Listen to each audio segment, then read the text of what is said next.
Hello everyone, I just wanted to put together a quick video about batteries as I'm going to be addressing some of the issues that I currently have. Basically, over the last year and a half, I've really got into displaying Lego at shows, which is fantastic fun when it's all train based.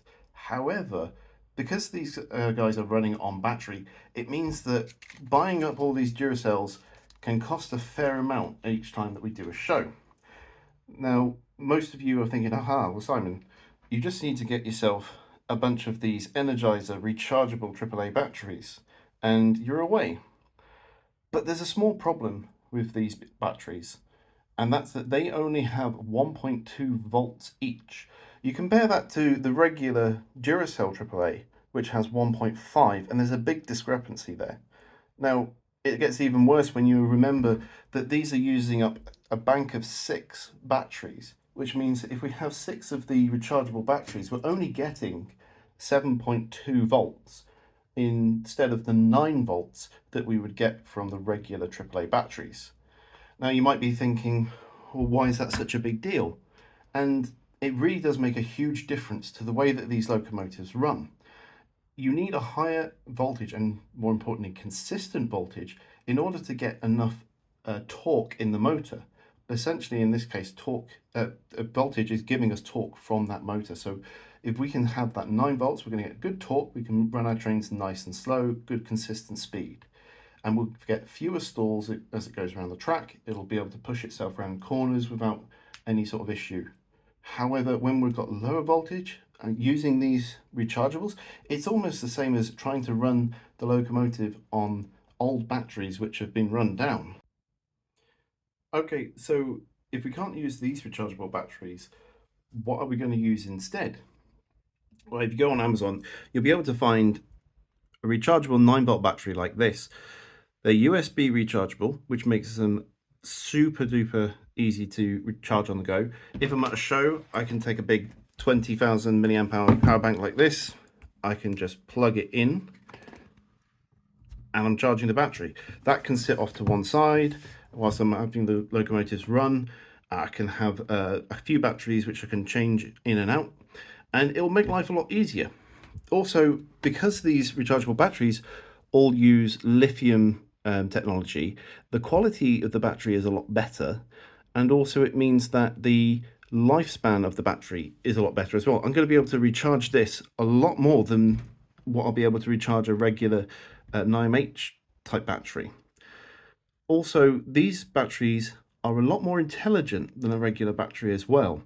They have a chipset inside of them which keeps the cells inside balanced, so when they're charging they won't overcharge one cell versus the other, but also the chipset will keep the voltage at 9 volts until the battery has depleted. Regularly on a battery pack that you would put into something like this, you're going to find that these batteries, their voltage will sag over time. So we may start off at 9 volts at the top end of the battery pack, but as that power depletes, it's going to sag the voltage down to probably getting closer to 7 volts.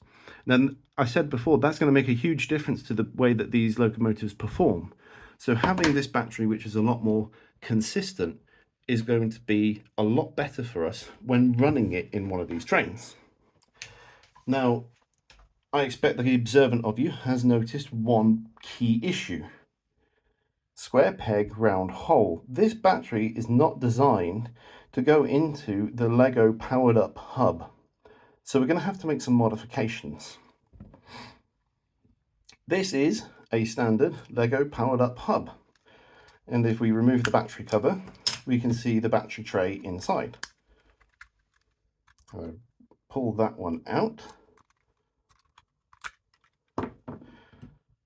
There is no way for this to go in. It can physically fit, and there have been a few setups where you can put these in with 3D printed trays and a bit of aluminium foil, etc., to get them in and work. However, the consistency of the connection on that isn't always the best. Also, I found recently that these hubs are just a bit too big and a bit too chunky for my needs. If I bring in my 2251 class and take the top off of here, You can see the hub inside of this is almost at the very top, and I've had to mount it upside down so that the ports can reach where they need to go. Ideally, this model should have a much lower tender, and this shouldn't be as deep as what it is either. But because of having to work to the constraints of the hub, it's had to make do. So the best solution is to completely strip this down. All I want from it is the board that's inside and this top housing. And then after that's been removed, is to take a regular 9-volt battery connector and put it on. Now, as you can see, this is on and connected, and if I push the button, the hub will operate in its normal manner as it would any other point. And that's what I'm going to do next. Okay, so for doing this, we're going to need a couple of things. Number one is we're going to need a hub, which we're going to take that board from. We're going to need a T6 Torx screwdriver. Specifically, it needs to have a straight shaft, as this screwdriver is going to have to go into these small holes here. And if you have one of like the bit type screwdrivers, you're not going to be able to fit it down there to get to that screw. Also, we're going to need a soldering iron, which I've got off screen, a bit of solder, and possibly we're just going to need a bit of desoldering wire as well, just to suck up any solder that we don't need. So to start off, we're going to remove the T6 screws from the hub, and we're going to make sure that we save those because we are going to need them for fitment later.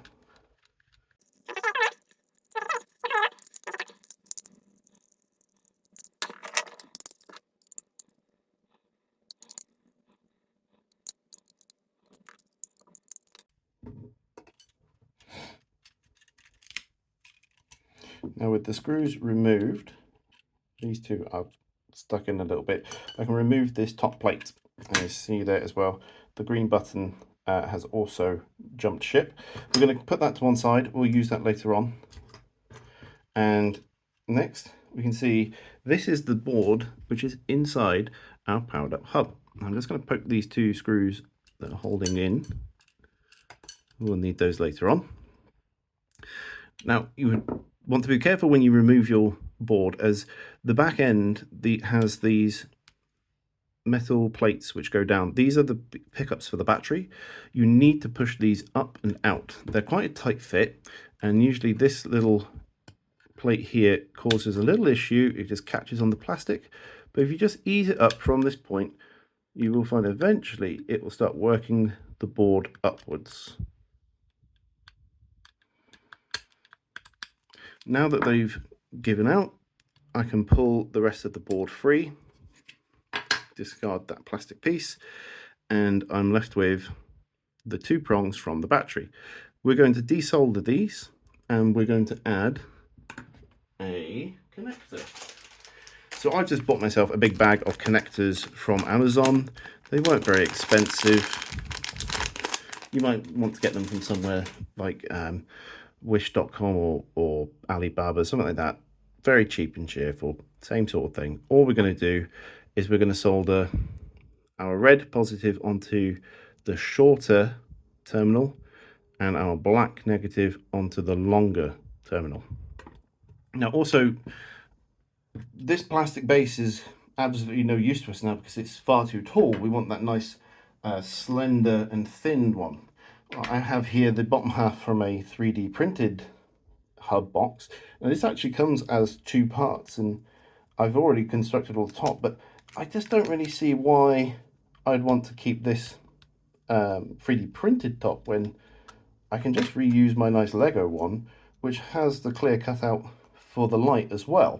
So I'm not going to be bothering with the 3D printed top. I'm just going to use the Lego one. So next step, let's get the soldering iron heated up and remove those posts. Okay, my soldering iron should be hot enough now. And all I'm going to do is, with my soldering iron, is touch against here. I'm going to melt the solder and just try and push that post through. There we go, that one's dropped off, the first one's gone. Now, if these are a bit too stubborn, you might want to try and use a little bit of desoldering wire to suck that solder up, but generally you're not going to need it. Let's just take out this second one. There we go, second one's gone. When we solder this board up again, we are not going to solder to the top, but we want to solder to the bottom. And the reason for that is we want the wires to come through this hole on the bottom of our casing. So I'm just going to quickly grab my solder here. I'm just going to add a little bit of tin onto the ends of these wires, just to make it easier to tap those onto the board.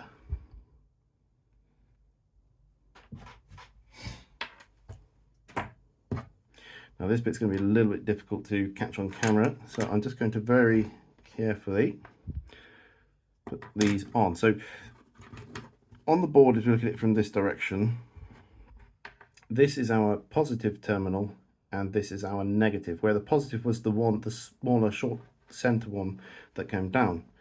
So that's where I'm going to attach this first wire.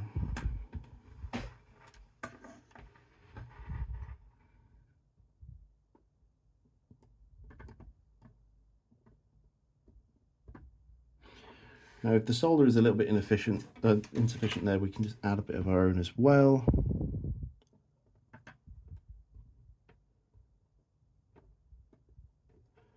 There we go. And now I'll just touch on the negative.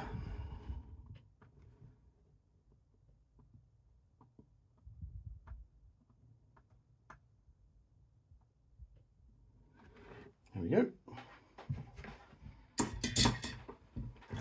And that's our board now has its new battery locator. So let's just grab that Xenta battery.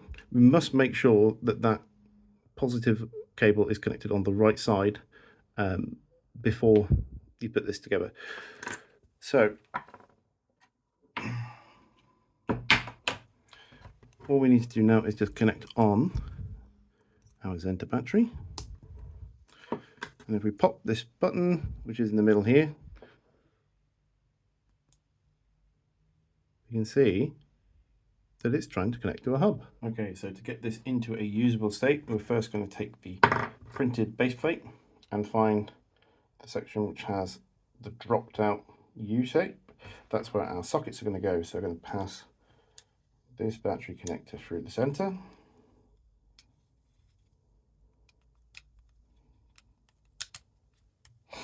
And then next we're going to take the original hub top, which the button has just fallen out of. Let's get that button back into place. And then we're going to cloud shell that back together, like so. And then we're going to add the screws. And here's the screws from earlier. These are the same ones that I took out. And they're just going to tuck up in here. I don't want to over tighten these. Doing so kind of distorts this plastic at the top. I don't really want to end up damaging it. So it's not going to be put under any sort of strain. It just needs to be nipped up so that the board doesn't separate away from the housing.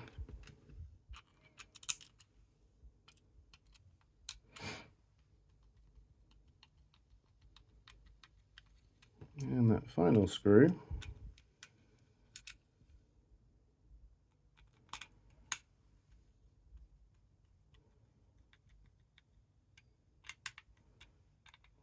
last little check on the tightness. I won't do that one anymore. You can see it's starting to distort a little bit there. So there we go. That is that hub now ready to go. Now I think this hub and its controller have forgotten that they are supposed to talk to each other. So we're going to do a long reset on this one.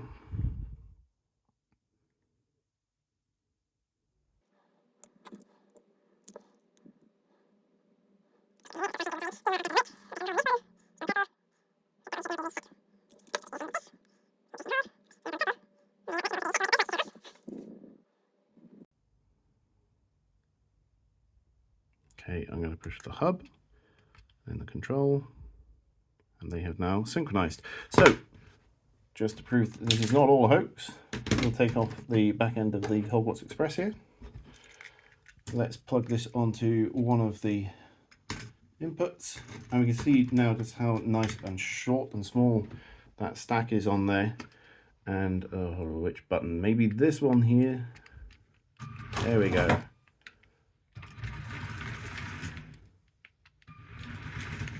And the train's now running from a rechargeable battery. I hope that has been helpful for anyone that wasn't sure about how they could get this done. Obviously, there's some caveats here, that having the 3D printed part and also the ability to do this bit of soldering. But if you're part of the Plymouth Brick Railway and you need any help with that, then feel free to reach out to me on the Facebook page. I'll be more than happy to kind of help you get set up with this. I intend on swapping all of my locomotives over to this setup so that I can recharge my batteries far more easily than what I do currently. So yeah, that's all for today, and happy Lego building.